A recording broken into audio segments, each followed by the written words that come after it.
வணக்கம் ஆன்மீக அறிவு ஆஸ்ட்ரோ அன்பர்களே. எந்த இலையில் தீபம் போட்டால் முருகனின் செல்லப்பிள்ளையாக முடியும்? நிலத்தகராயிரை தீர்க்கும் வழிபாடு. இப்போ நமக்கு இடம் வாங்குறதுல பிரச்சனை, இடத்த விற்க முடியலை, புது இடம் வாங்க முடியலைன்றவங்க இந்த பரிகாரத்தை பண்ணுங்கள். கண்டிப்பாக முருகன் அருள் கிடைக்கும். இந்த பரிகாரத்துக்கு நம்ம பயன்படுத்த போகிறது வெற்றிலை.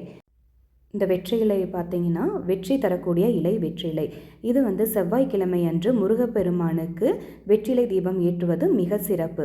அந்த தீபம் அகல் விளக்கில் ஏற்றும் போது அந்த தீபம் சூடாகி வெற்றிலை மேலே பட்டு அதோட நறுமணம் வரும். நம்ம வெற்றிலையில் 3 தேவிகள் இருப்பதாக ஐதீகம். வெற்றிலை காப்பில் பார்வதியும், நடுவில் சரஸ்வதியும், வெற்றிலை நுனியில் லக்ஷ்மியும் இருப்பதாக ஐதீகம் சொல்கிறது.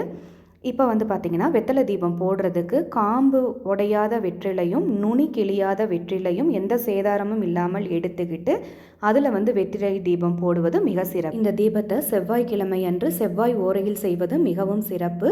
எம்பெருமான் முருகனை வேண்டி நீங்கள் முருகனோட அருள் பூரணமாக கிடைக்கணும் அப்படின்ட்டு மனசார வேண்டிட்டு இந்த தீபத்தை போடுங்க. உங்களுடைய பிரார்த்தனை எதுவானாலும் நிறைவேற இறைவன் அருள் செய்வார். உங்களுக்கு இந்த வீடியோ பயனுள்ளதாக நினச்சிங்கன்னா மறக்காமல் நம்ம சேனலை சப்ஸ்கிரைப் பண்ணிக்கோங்க. நன்றி.